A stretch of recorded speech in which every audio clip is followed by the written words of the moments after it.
মোগলাই মানে আমরা সকলেই জানি চিকেন বা ডিম দিয়েই তৈরি, আর সবসময় কিন্তু তা কখনোই হয় না।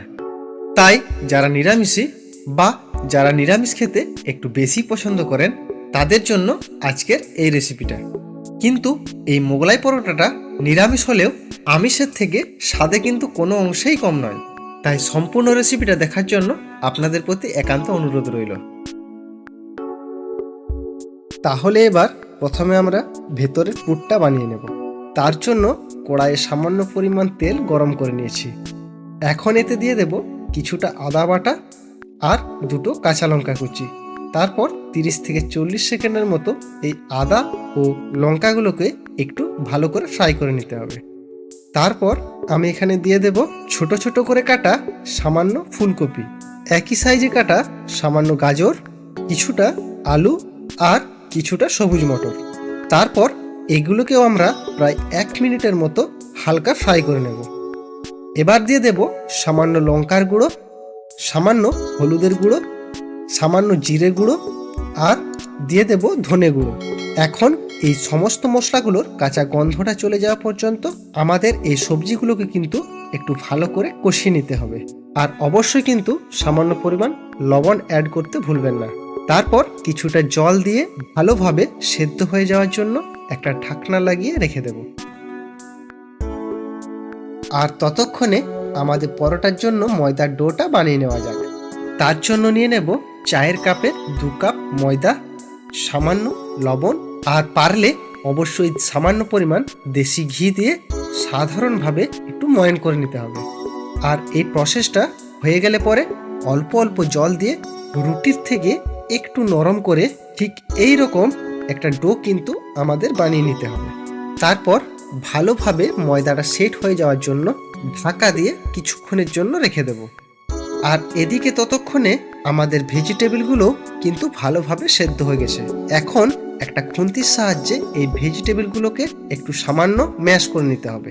আর স্বাদের জন্য চাইলে সামান্য ধনেপাতাও অ্যাড করে নিতে পারেন।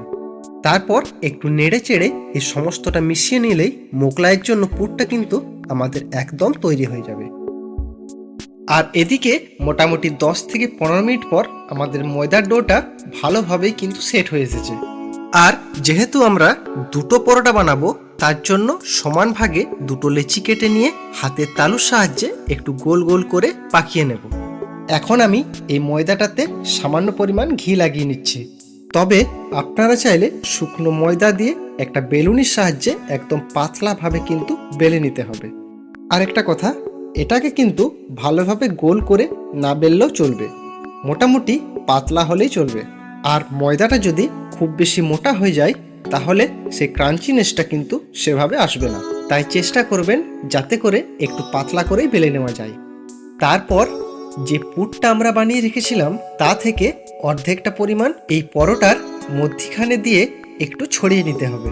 তারপর উপরের যে খালি অংশটা প্রথমে একটু টেনে নিয়ে এইভাবে মাঝ বরাবর রেখে দিতে হবে। পরে নিচের অংশটাও ঠিক ওই একইভাবে মধ্যিখানে রেখে সামান্য চেপে নেব। আর দুই সাইডের যে অবশিষ্ট অংশগুলো প্রথমের থেকে একটু কম করেই মুড়ে নিতে হবে। তাহলে আমাদের পরোটাটা ফ্রাই করার জন্য একেবারে রেডি হয়ে যাবে।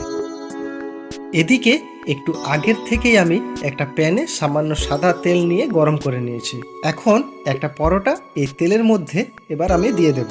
তবে এই পরোটাটা দেওয়ার সময় নিচের দিকটা কিন্তু তেলের দিকেই দিতে হবে, না হলে তলার দিকটা পাতলা থাকার কারণে তেলের মধ্যে দেওয়ার পর যখন পরোটাটা হালকা ফুলে উঠবে বা ফুলতে চাইবে তখন কিন্তু ফেটে গিয়ে পুরটা বাইরে বেরিয়ে যাওয়ার সম্ভাবনাটা অনেকটাই বেশি থাকে।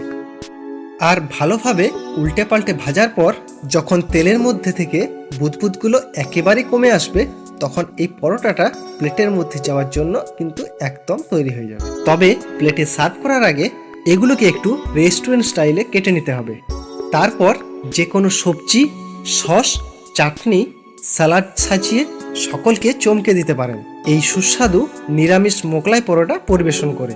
তাহলে কেমন লাগলো এই নিরামিষ মোগলাই পরোটা?